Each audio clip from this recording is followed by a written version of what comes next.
Saatnya Anda dengar perbincangan aneka tema dalam Bincang Spesial Star Jogja FM. Bincang Spesial, informatif, solutif, dan inspiratif. Information Channel. Selamat pagi pendengar, apa kabar? Kita sekarang ada di Bincang Spesial. Kita akan ngobrol banyak soal tips penggunaan herbal dan suplemen kesehatan dalam menghadapi COVID-19, dan kita akan hadirkan narasumber dari BPOM Yogyakarta. Ada Ibu Dr. Anda Rosi Hertarti, Kepala Bidang Penindakan, kemudian ada juga Bu Kusnul Khotimah, Kepala Seksi Pengujian Mikrobiologi dari BPOM Yogyakarta. Kita akan sapa semuanya yang sudah terhubung via Zoom. Selamat pagi, Bu Rosi. Selamat pagi. Kabar baik, Bu Rosi? Alhamdulillah, baik. Sehat. Kemudian ada juga Bu Kusnul. Pagi juga, Bu Kusnul. Selamat pagi juga, Mas Denny.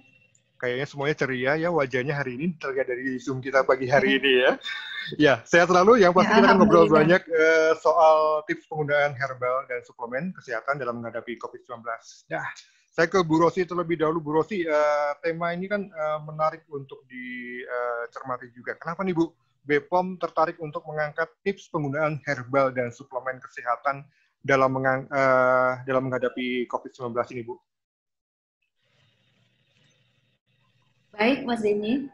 Menghadapi situasi pandemi COVID-19 seperti ini, maka pastinya kita memerlukan upaya pengendalian dan pencegahan COVID-19 itu. Nah, salah satu upaya pencegahan dilakukan dengan pastinya meningkatkan daya tahan tubuh ya. Nah, bagaimana meningkatkan daya tahan tubuh? Ini utamanya melalui cara hidup sehat. Bagaimana cara hidup sehat itu? Tentunya menerapkan protokol kesehatan, kemudian juga rajin berolahraga, lalu nutrisi yang baik. Nah, selain mengkonsumsi nutrisi yang baik, juga bisa ditambah pemanfaatan herbal dan suplemen kesehatan seperti itu. Namun tentunya diperlukan informasi mengenai herbal dan suplemen kesehatan agar masyarakat itu dapat memilih dan menggunakan secara tepat dan bijak. Ya, hal ini merupakan bentuk tanggung jawab Badan POM untuk memberikan informasi dan edukasi kepada masyarakat dalam mengatasi krisis pandemi COVID-19. Nah, khususnya untuk tujuan memelihara dan meningkatkan daya tahan tubuh dan kesehatan secara umumnya. Samping itu, Badan POM juga memberikan dukungan untuk pengembangan industri obat tradisional atau obat modern asli Indonesia. Maka, edukasi terhadap masyarakat tentang khasiat dan keamanan obat ini menjadi tanggung jawab bersama. Bukan hanya Badan POM, tapi juga pelaku usaha yang memproduksi herbal dan suplemen kesehatan, serta masyarakat tentunya sebagai pengguna. Jadi ini makanya pada kesempatan kali ini kami sangat bersemangat sekali untuk menyampaikan bagaimana tips penggunaan herbal dan suplemen kesehatan dalam menghadapi COVID-19. Begitu, Mas Denny? Iya, Bu Rosi, kalau dari pihak BPOM sendiri melihat penggunaan herbal ini saat ini di masyarakat seperti apa? Apa memang terjadi peningkatan atau seperti apa, Bu Rosi? Ya, memang bisa dikatakan terjadi peningkatan, terutama pada era pandemi COVID-19 ini. Kalau kita melihat secara global dari sisi perizinan yang dikeluarkan oleh Badan POM terhadap obat herbal, itu dari tahun ke tahun juga terjadi peningkatan. Saya sampaikan di sini perbandingan. Ini pada tahun 2019, perizinan obat tradisional yang dikeluarkan oleh Badan POM sekitar 2.800. Nah, pada tahun 2020 ini, dari Januari sampai Juni, Badan POM sudah mengeluarkan perizinan sekitar 1.700 perizinan untuk obat herbal. Jadi, kelihatan ya peningkatannya ya, cukup signifikan. Oke. Gitu, Ibu, ada pertanyaan mendasar terkait dengan herbal ini. Apakah perbedaan yang harus masyarakat tahu soal ini adalah herbal, ini adalah suplemen kesehatan? Sepertinya saya ke Bu Kusnul yang bisa menjawabnya. Bu Kusnul, bisa dijelaskan kepada pendengar kami sebenarnya ini herbal, ini suplemen kesehatan. Apa yang kemudian membedakan yang langsung gampang dipahami oleh masyarakat, Bu Kusnul? Baik, Mas Denny. Untuk obat herbal itu adalah bahan atau ramuan. Kita sering menyebutnya obat tradisional. Itu berupa bahan tumbuhan ataupun bahan hewan atau juga bahan mineral, bisa juga sediaan sarian gitu ya, atau campuran dari yang tersebut tadi yang sudah digunakan secara turun-temurun untuk pengobatan dan dapat diterapkan sesuai dengan norma yang berlaku di masyarakat. Sedangkan kalau suplemen kesehatan itu adalah produk yang dimaksudkan untuk melengkapi kebutuhan zat gizi. Ini untuk memelihara, meningkatkan, memperbaiki fungsi kesehatan. Nah, ini mempunyai nilai gizi atau efek fisiologis, ini bisa mengandung satu atau lebih bahan, bisa berupa vitamin, mineral, asam amino, atau bahan lain yang bukan tumbuhan. Dapat juga kombinasi dengan tumbuhan itu. Itu perbedaan antara herbal dan suplemen kesehatan. Dan tujuan orang mengkonsumsi herbal maupun suplemen kesehatan dalam menghadapi COVID ini adalah untuk pemeliharaan kesehatan, yang meningkatkan daya tahan tubuh. Jadi bukan untuk mengobati COVID itu sendiri. Oke, masyarakat di lapangan mengenal soal jamu, Bu. Ini kan juga kumpulan dari tumbuh-tumbuhan herbal dan macam-macam gitu, Bu. Apakah ini juga boleh dikatakan sebagai jamu itu sebagai sebuah bentuk dari herbal tadi, Bu? Iya, iya. Herbal itu bisa berupa jamu, ada yang berupa obat herbal terstandar, ada juga yang kita sebut dengan fitofarmaka. Oke, kalau terkait Jadi dengan daya ya. tahan tubuh di tengah pandemi COVID-19 ini, herbal seperti apa sih, Bu, yang bisa masyarakat konsumsi, Bu? Ini Bu Kusno atau Bu Rosi yang akan memberikan jawabannya. Saya nderek saja, monggo. Bisa diulang pertanyaannya? Tadi ya. pas, hilang. Oke, Bu Rosi, terkait dengan kondisi pandemi COVID-19 seperti saat ini, untuk menjaga daya tahan tubuh, herbal apa sih, Bu, yang kira-kira bisa dikonsumsi, yang ya gampang diperoleh juga, Bu? Oke, baik. Jadi seperti ini, kalau kita melihat kebutuhan ya, kebutuhan masyarakat untuk meningkatkan daya tahan tubuh, itu kita bisa melihat dari sumber nutrisinya. Nah, adapun sumber nutrisi itu kita bisa makanan. Makanan itu adalah sumber nutrisi yang paling baik, ya, karena makanan itu beragam, banyak komponen isinya. Jadi dalam satu makanan itu bisa mengandung protein, vitamin, dan mineral yang kita butuhkan. Jadi makanan ini memiliki kombinasi nutrisi yang lebih banyak dan memiliki fungsi yang lebih baik, tapi kadang tidak dapat memenuhi kebutuhan minimal tubuh. Nah, adapun suplemen itu menyajikan nutrisi yang spesifik, tergantung dari jenis suplemennya. Jadi misalnya suplemen Fe itu untuk memenuhi kebutuhan zat besi. Suplemen multivitamin, nah ini biasanya terdiri dari beberapa macam vitamin untuk memenuhi kebutuhan vitamin. Nah, suplemen ini dapat membantu dalam pemenuhan kebutuhan nutrisi khusus yang diperlukan oleh seseorang dengan kondisi kesehatan tertentu, Mas Dendi. Yeah. Nah, dengan kondisi kesehatan tertentu, jadi sesuai kebutuhan mengkonsumsinya, ya. Nah, beberapa suplemen yang telah diteliti dan memiliki peran penting dalam fungsi normal daya tahan tubuh manusia seperti vitamin C, vitamin D, vitamin E, probiotik, zinc, dan selenium. Kemudian untuk tumbuhan obat itu juga dimanfaatkan untuk dikonsumsi, meningkatkan daya tahan tubuh untuk obat-obat tradisional. Nah, ini juga sudah dibuktikan dengan cara empiris, tadi sudah disebutkan Bu Kusnul ya, herbal, obat tradisional. Itu pembuktiannya secara turun-temurun yang digunakan secara empiris seperti itu.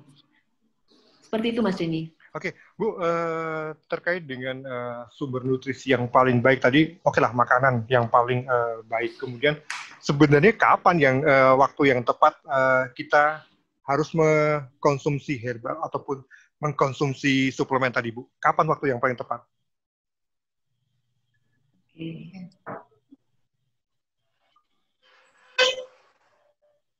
itu tentunya sesuai dengan kebutuhan ya. Jadi yang paling utama kita memenuhi kebutuhan nutrisi tadi dengan makanan. Makanan itu adalah sumber nutrisi yang paling baik. Nah, kemudian kalau kita dalam kondisi tertentu, misalnya ibu hamil, nah itu membutuhkan tambahan suplemen untuk kondisi kehamilannya, atau orang yang baru mengalami kecelakaan patah tulang, membutuhkan suplemen untuk tambahan kalsium, seperti itu. Jadi dalam kondisi tertentu, seperti itu. Nah, jadi memang sebelum menggunakan suplemen kesehatan, ada baiknya juga dikonsultasikan kepada dokter. Oke, Bu Rosi, Bu Kusnul, saya akan undang pendengar dulu yang ingin bergabung di pagi hari ini. Monggo silakan Anda bergabung di WA kami 081-862-1013 untuk yang ingin bertanya terkait dengan herbal ataupun produk suplemen. Ada 2 orang narasumber yang pagi hari ini bergabung. Di pagi hari ini ada Bu Rosi dan juga Bu Kusnul dari Balai POM Yogyakarta. Kita ngobrol soal tema tips penggunaan herbal dan suplemen kesehatan dalam menghadapi COVID-19. Terkait dengan izin edar, Bu Kusnul, bagaimana dengan izin edar obat herbal ataupun suplemen kesehatan? Ini seperti apa yang masyarakat harus pahami soal izin edar ini? Siapa yang berhak mengeluarkan dan bagaimana cara mendapatkannya? Ya, untuk mungkin perlu dipahami ya, kalau kita sebagai masyarakat dalam mengkonsumsi obat herbal maupun suplemen kesehatan, kita perlu cek dulu di kemasannya adakah izin edarnya gitu ya. Untuk obat tradisional ini ada beberapa kelompok nomor izin pendaftarannya. Kalau untuk obat tradisional dalam negeri ini kita ada TR, Badan POM, TR, terus kemudian diikuti oleh 9 digit angka. Kemudian untuk yang obat tradisional impor itu TI dengan diikuti 9 digit angka. Kemudian ada juga yang obat herbal terstandar, itu nanti registrasinya itu HT diikuti 9 digit angka. Kalau dia sudah termasuk dalam kategori fitofarmaka, dia nomor pendaftarannya FF dan diikuti 9 digit angka. Apabila kita mengkonsumsi suplemen juga seperti itu. Nanti ada nomor izin pendaftarannya BPOM SD gitu untuk suplemen dalam negeri, kemudian SI itu untuk suplemen yang impor, SL ini untuk suplemen yang berlisensi. Jadi sebelum kita mengkonsumsi, membeli, kita cek dulu nomor izin edarnya ada atau tidak. Kalau tidak ada, berarti ini adalah ilegal. Jadi sebenarnya tidak boleh diperjualbelikan. Itu Mas Denny. Iya, Bu, tadi disampaikan ada herbal terstandar. Ini saya tergelitik dengan istilah tadi. Ini sebenarnya seperti apa, Bu, herbal terstandar ini yang harus dipahami oleh pendengar kami? Jadi obat tradisional itu berdasarkan khasiat pembuktiannya itu dibedakan ada 3 ya. Jadi ada jamu, ada obat herbal terstandar, ada juga fitofarmaka. Jadi kalau jamu ini berdasarkan bukti empiris aja. Kalau obat herbal terstandar itu selain bukti empiris, dia juga sudah diuji secara in vitro di laboratorium, dia memang benar berkhasiat seperti itu dalam skala lab, dan juga secara in vivo. In vivo itu pada hewan uji, pada mencit gitu udah dicobakan seperti itu. Sedangkan nanti kalau fitofarmaka itu kategori yang obat tradisional juga, udah ada bukti empiris, dia sudah dilakukan pengujian baik itu in vitro di laboratorium, in vivo dengan hewan percobaan, maupun dia sudah diuji klinik. Jadi ada pentahapan pengkategorian obat tradisional itu, Mas. Ya, Bu Rosi mau menambahkan, silakan Bu. Ya, Mas Denny, untuk jamu gendong dan obat herbal yang diracik sendiri, dikonsumsi sendiri atau disuguhkan langsung kepada pembelinya, itu tidak memerlukan izin edar. Seperti itu tambahan. Jadi kalau yang jamu gendong, itu tidak memerlukan izin edar. Nah, untuk mendapatkan izin edar tadi, seperti apa syarat-syarat yang harus dipenuhi? Seberapa ketat sih, Bu, syarat-syaratnya supaya mengantongi izin tadi? Bu Rosi atau Bu Kusnul? Silakan. Baik, jadi tentunya izin edar itu merupakan jaminan suatu produk aman dikonsumsi oleh masyarakat. Nah, pastinya untuk mendapatkan izin edar, itu para pelaku usaha harus memenuhi standar-standar tertentu. Nah, dalam proses izin edar, itu dilakukan evaluasi oleh petugas di Badan POM terkait khasiat, keamanannya, kemudian juga mutunya. Jadi sebelum produk itu mendapatkan izin edar atau dilempar ke pasaran, maka sudah dilakukan evaluasi terhadap keamanannya, khasiat manfaat, dan mutunya. Nah, untuk mendapatkan izin edar itu ada tahapan atau persyaratan yang harus dipenuhi, seperti standar cara pembuatan obat tradisional yang baik, itu harus dipenuhi. Kemudian sarana produksinya itu juga harus memenuhi cara produksi obat tradisional yang baik. Karena ini merupakan jaminan agar masyarakat dalam mengkonsumsi itu aman. Baik. Itu. Izin edar itu bertahun. Ini masa izin edarnya berlaku berapa, Bu? 5 tahun. 5 tahun ya? Berlaku 5 tahun. Jadi sebelum habis, itu diajukan lagi perpanjangannya jika masih akan diedarkan. Berarti ketika mengajukan pengajuan kembali untuk izin tadi, berarti akan ada semacam pemeriksaan kembali apakah memenuhi standar-standar yang harus dipenuhi oleh si produsen tadi ya, Bu ya? Baik, ya betul. Jadi ada survei ke tempat produksinya, dipastikan sarana produksinya itu sesuai dengan cara pembuatan yang baik. Kemudian juga ada hasil uji produknya terhadap kandungan kimia, mikrobiologi yang sudah disesuaikan standarnya. Oke, Bu Rosi, ada satu pertanyaan dari pendengar. Ini dijawab dulu sebelum kita break ya, Bu ya. Herbal dari industri rumahan itu pengawasannya seperti apa? Kemudian yang berikutnya, ada terapis atau orang yang biasa mengobati itu juga bikin jamu herbal. Apakah itu juga masuk dalam radar pemantauannya BPOM, Bu? Silakan. Baik, jadi untuk pengawasan produk, kami melakukan pengawasan terhadap produk yang beredar, ya. Kami Balai POM nih. Kalau izin kan yang mengeluarkan Badan POM di pusat. Nah, kemudian Balai POM itu melakukan pengawasan. Post market. Jadi produk-produk yang beredar di pasaran itu antara lain dilakukan sampling.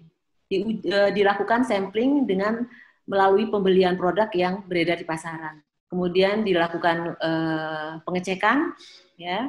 Pengecekan, setelah itu juga dilakukan uji di laboratorium. Itu pengawasan yang sifatnya post-market, setelah beredar di pasaran. Nah, sebetulnya kalau untuk obat tradisional, itu tidak ada istilah industri rumah tangga. Industri rumah tangga itu untuk istilah produk makanan. Nah, jadi kalau untuk obat tradisional adalah istilahnya dibagi atas umot, ukot, kemudian iot. Umot itu untuk yang usaha mikro obat tradisional, ukot, kemudian usaha kecil obat tradisional, dan iot itu yang kelasnya industri. Jadi pembagian kelasnya seperti itu. Jadi tidak ada industri rumah tangga. Dan untuk pengawasan produk itu kita lakukan sama, baik itu diproduksi oleh umot, ukot maupun iot. Nah, kemudian untuk pengobatan tradisional itu kami melakukan pengawasan terhadap produknya. Jadi kalau pengobatan tradisional itu kewenangan instansi dinas kesehatan. Nah, apabila pengobatan tradisional itu memberikan obat kepada pasiennya, obat tradisional kepada pasiennya secara langsung, itu masih diperbolehkan. Yang tidak diperbolehkan apabila produknya itu tanpa izin edar, tapi didistribusikan atau dijual secara luas ke masyarakat. Karena syarat produk itu boleh dijual atau didistribusikan secara luas adalah harus mempunyai izin edar terlebih dahulu. Nah, jadi kalau pengobatannya itu memberikan obat itu secara individual kepada pasiennya secara langsung, itu sah-sah saja. asalkan tidak dijual secara luas kalau belum memiliki izin edar. Seperti itu. Oke, Bu Rosi, Bu Kusnul, kita akan break sebentar. Nanti kita akan lanjutkan kembali obrolan kita di pagi hari. Pendengar, kita masih di Bincang Spesial bersama dengan teman-teman dari Balai POM Yogyakarta. Kita masih ngobrol soal tips penggunaan herbal dan suplemen kesehatan dalam menghadapi COVID-19. Kami akan kembali. Kita lanjutkan obrolan kita di pagi hari ini bersama dengan teman-teman dari BPOM Yogyakarta, Bu Rosi, Bu Kusnul, masih bergabung kita lewat Zoom. Kita akan lanjutkan kembali soal bagaimana penggunaan suplemen kesehatan di tengah pandemi seperti saat ini. Saya ke Bu Kusnul terlebih dahulu. Bu Kusnul, sebenarnya siapa sih Bu yang bisa mengkonsumsi suplemen kesehatan ini? Apakah termasuk anak-anak juga yang boleh mengkonsumsi suplemen ini, Bu Kusnul? Oke, jadi yang bisa mengkonsumsi suplemen kesehatan ini adalah orang-orang yang memiliki kondisi fisik tertentu ya, yang dia memerlukan asupan gizi yang spesifik gitu ya, yang tertentu. Misalnya kalau anak-anak itu untuk yang pertumbuhannya itu lambat, itu memang dia mungkin memerlukan suplemen yang mengandung protein seperti itu. Ibu hamil, ibu menyusui, seperti itu kan dia butuh asupan suplemen vitamin yang lebih gitu.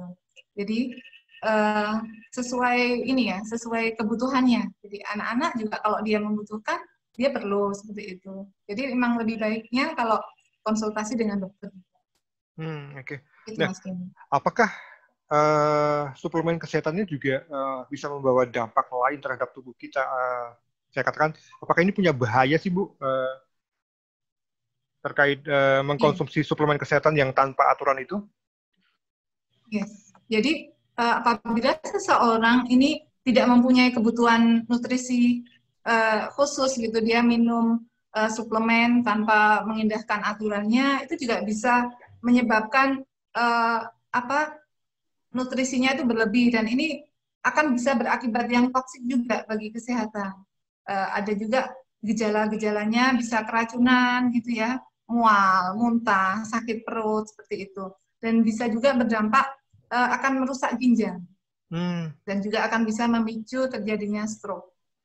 Dampak ini muncul dalam kurun waktu berapa lama sih Bu? Apakah memang ini menjadi sebuah timbunan dari zat-zat yang ada di dalam tubuh atau seperti apa Bu Kusnul? Iya, dampaknya emang lama ya, karena terjadi akumulasi. Gitu. Jadi akumulasi timbunan berapa lama? Karena kita kalau minum suplemen tanpa aturan gitu, beranggapan bahwa itu aman gitu. Jadi tanpa aturan kita minum, terus padahal ada zat-zat yang sebenarnya dibatasi gitu. Jadi kalau menumpuk sekian lama nanti akan menimbulkan penyakit seperti itu. Terutama nih ginjal, karena ginjal yang harus memproses untuk pembuangannya. Oke.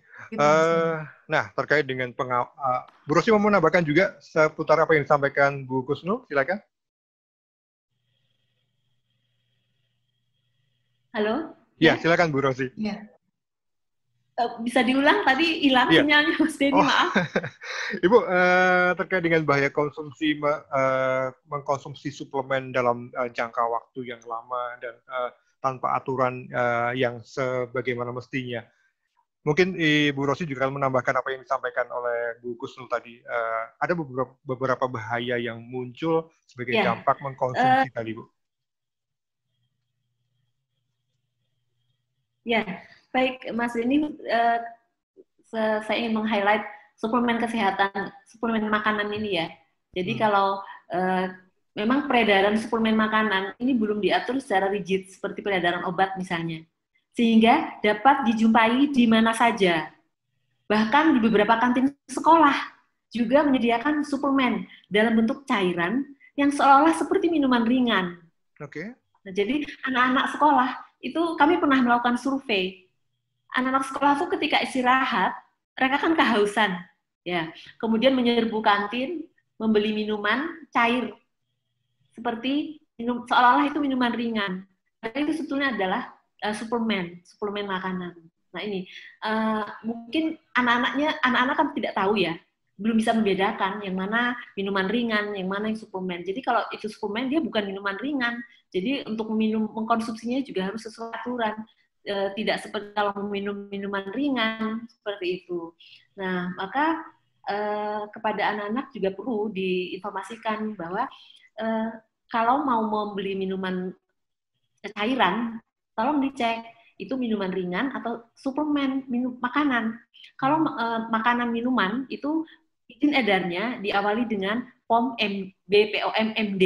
Nah, tadi kalau yang suplemen sudah disampaikan Ibu Kusnul, kalau yang produksi dalam negeri SD, nah untuk yang produksi luar negeri SI. Seperti itu Mas Denny. Okay. Jadi ini yang pernah kami melakukan survei, ternyata cukup banyak suplemen makanan yang seperti minuman ringan itu dijual dan dikonsumsi anak-anak secara bebas. Seperti itu. Ya Bu Rosi, selain survei pasti kan ada pengawasan juga yang dilakukan oleh teman-teman BPOM Yogyakarta untuk pengawasan herbal ataupun juga suplemen makanan ya Bu ya. Nah, tindakan konkret yang sudah dilakukan oleh teman-teman BPOM Yogyakarta untuk melakukan pengawasan seperti apa nih Bu Rosi?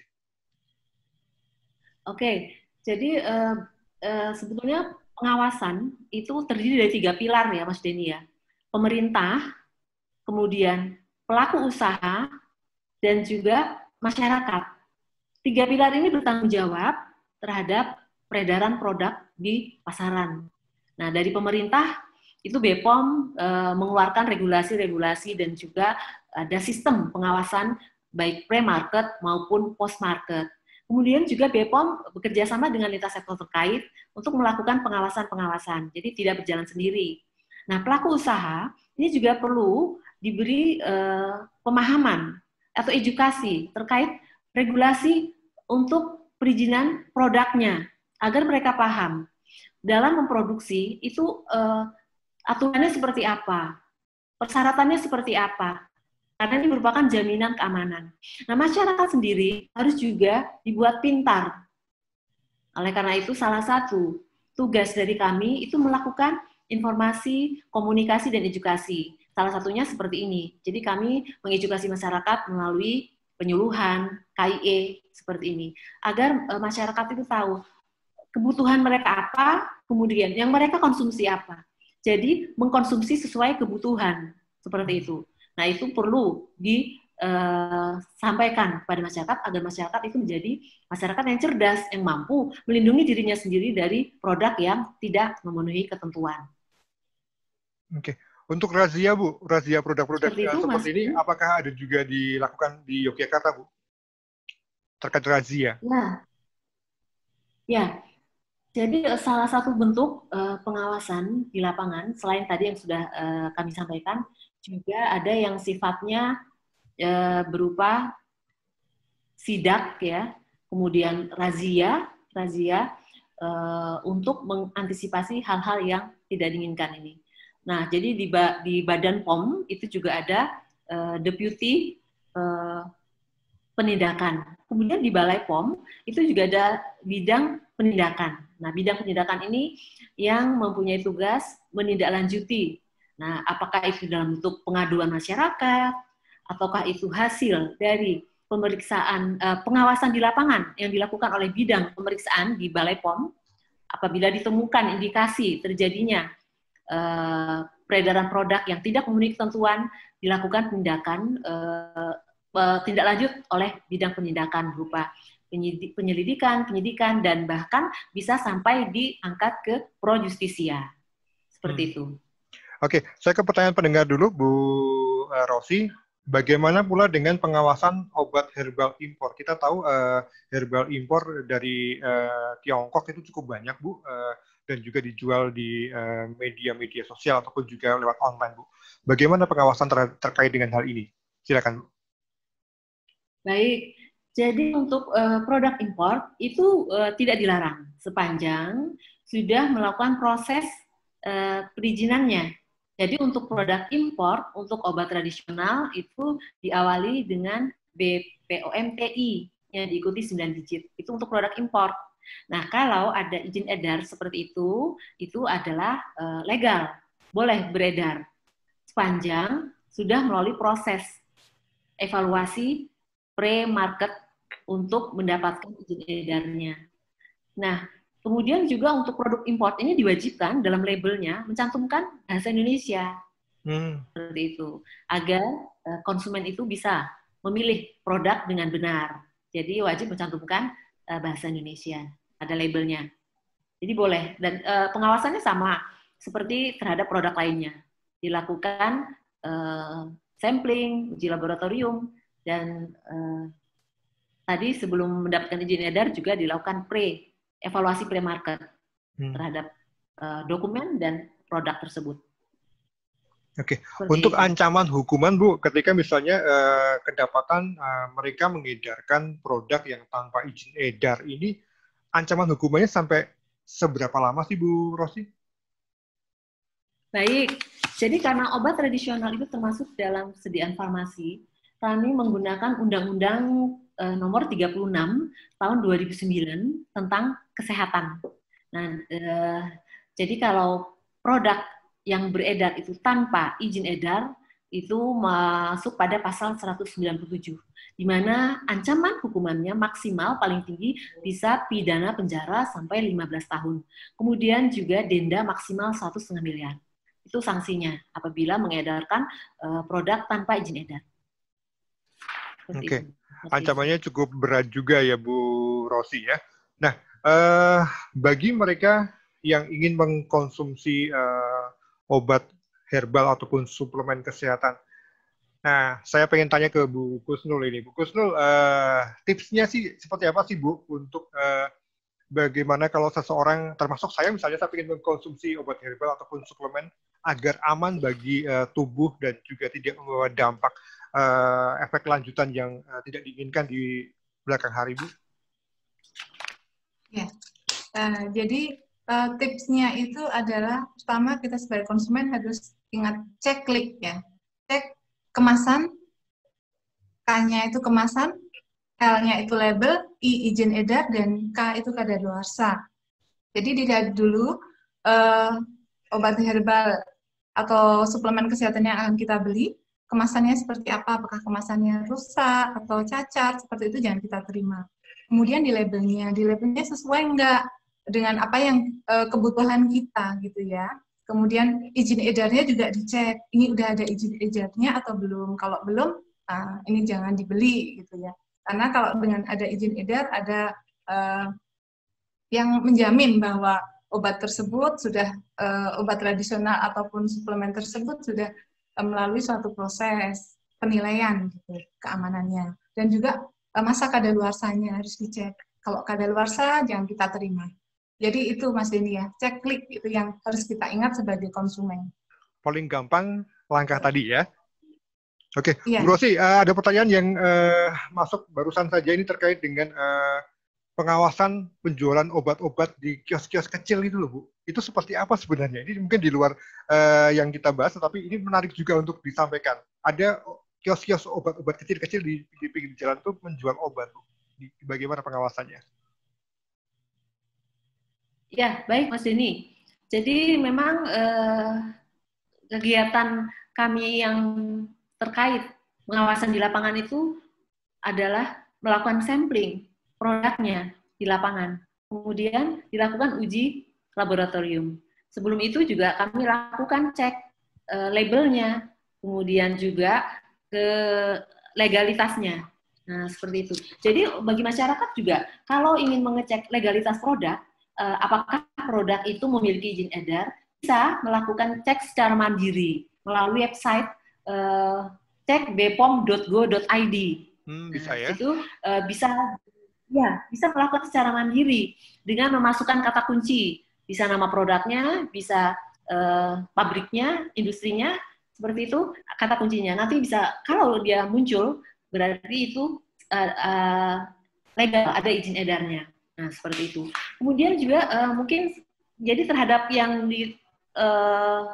kami punya program ya untuk pengawasan itu, melakukan sampling di tempat-tempat yang kami tentukan, seperti itu. Jadi termasuk kalau kios itu masuk dalam target, itu juga kami awasi. Kemudian ya untuk tambahan Mas Denny, kami juga melakukan yang secara daring ya. Jadi pengawasan secara daring itu kan sekarang dengan digitalisasi ini semakin marak ya, penjualan maupun penawaran secara daring.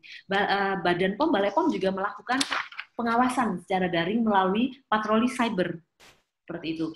Nah, jadi untuk produk-produk yang dijual secara online itu kami awasi juga.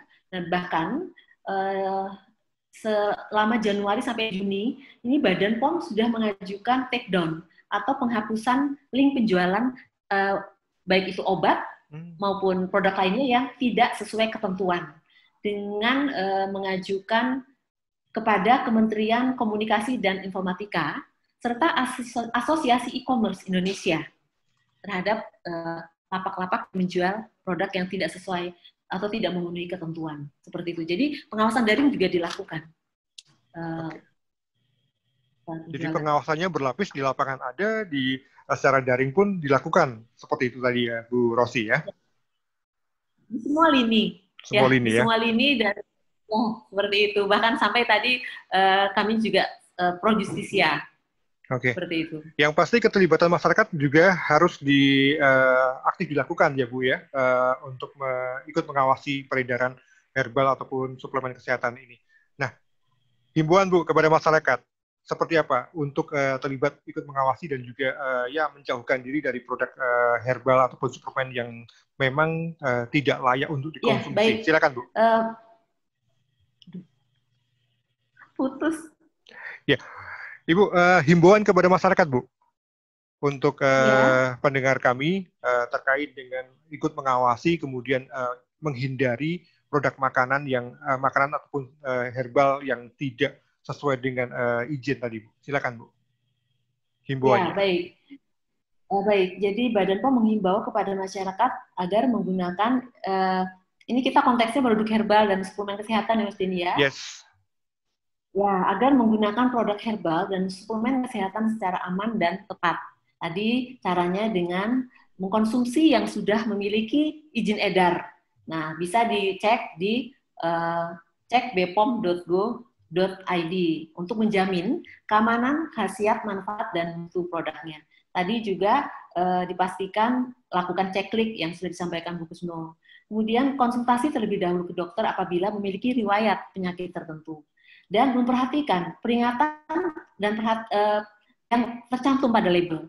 Masyarakat dihimbau agar tidak mudah terprovokasi dan tidak menyebarluaskan berita atau isu terkait produk herbal dan suplemen kesehatan yang belum terbukti kebenarannya. Nah, Badan POM terus memantau dan menindaklanjuti isu-isu seperti ini, serta akan terus memperbarui informasi sesuai data terkini. Nah, jadi jika masyarakat menemukan produk yang mencurigakan, atau ingin mendapatkan informasi lebih lanjut, bisa menghubungi, bisa langsung ke Badan POM maupun ke Balai POM di Jogja. Kami punya medsos ya, kemudian ada juga nomor WA untuk konsultasi. Medsos kami ada di